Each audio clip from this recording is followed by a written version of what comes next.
Hey everybody, this is Minion Soldier, and I'm here with another question. This one was in regards to the Super Hornet and viable alternatives to the Super Hornet.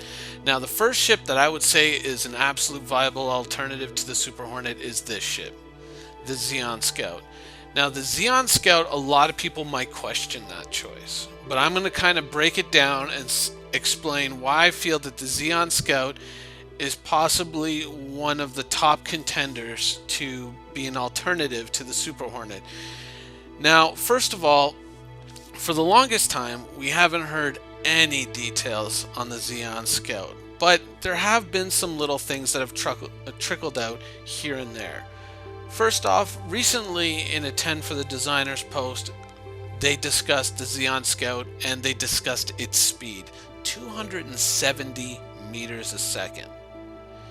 Now, 270 meters a second, given its proposed armament, means that this ship can literally outfight anything it can outrun and can outrun anything it can outfight, giving it a definitive advantage in many situations, being that it can pick and choose its fights.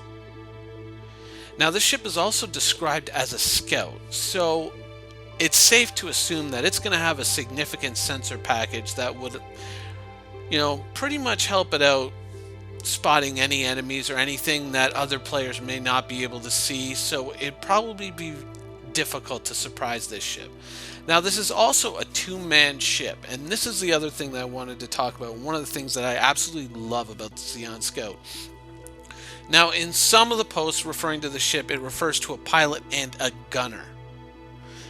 Now, the weapons as originally described on the ship before it was changed was two size 2 gimbaled weapons and a size 1 fixed. Now that in the 10 for the Designers post was later upped to two size 3s and two size 2s. Now, given its cost, I would hazard a guess that we are going to get quad gimbaled guns in a very tight configuration on this ship.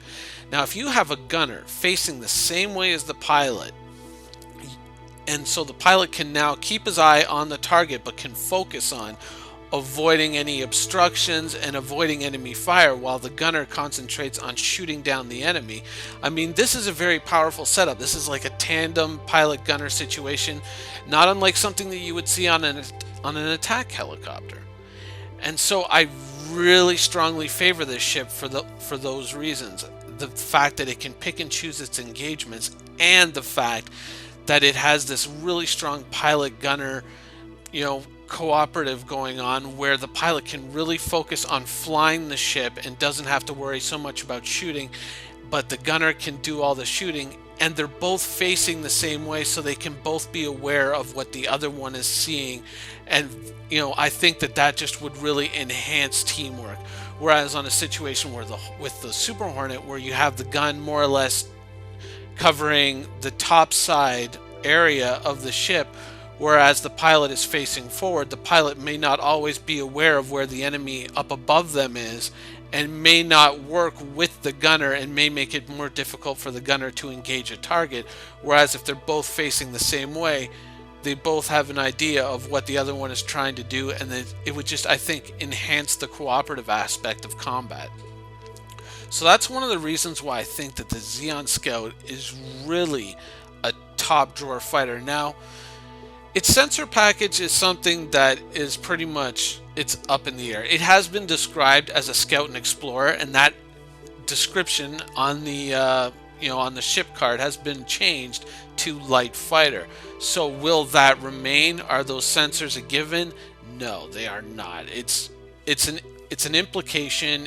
It's a little bit of theory crafting, maybe a little bit of wishful thinking.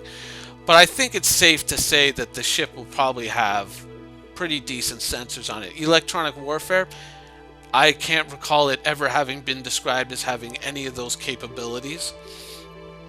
But given its size, given its supposed maneuverability, I think that this is going to be a really strong ship in the Star Citizen universe. Now, one thing about its size is it is a very tall and it is a very big ship, so it may not be very difficult to hit for a much more nimble vessel, or for a ship like a Super Hornet. So it remains to be seen just how strong that maneuverability advantage is, and if it can really be a significant game changer in a duel with, say, a Hornet or a Super Hornet. Another thing to take into account is when they were describing the Super Hornet, the Xi'an Scout, on the 10 for the designers, they also said that because of its size, they were thinking about upping the shields. And they used the words a medium shield. Now, do they mean like the next stage up in ships? Like this would have like the same sort of shield idea as, say, something the size of a Redeemer? Or do they just mean just like a small increase in shield? Now, I'm going to be conservative and I'm going to say a small increase in shield. Possibly one of the first fighters to have a fighter size 5 shield. But who knows where they will take that. Hopefully we'll be seeing it very soon, as this ship is in production now and is supposedly, I believe, almost hangar ready. But, once again, that's just a guess. Now, in the next video, I'm going to go over another alternative to the Super Hornet. Now, keep in mind that both these ships are alternatives based on basically theory crafting, because there is no definitive information to say that these two ships as of yet are viable alternatives to the Super Hornet, but they are ships that look strong, and I think that will be contenders once the game is out, once the PU is live, and we have our hands on both these ships. But I will go on with that in the next video. Anyways, I hope you guys enjoyed this video, and thanks for watching.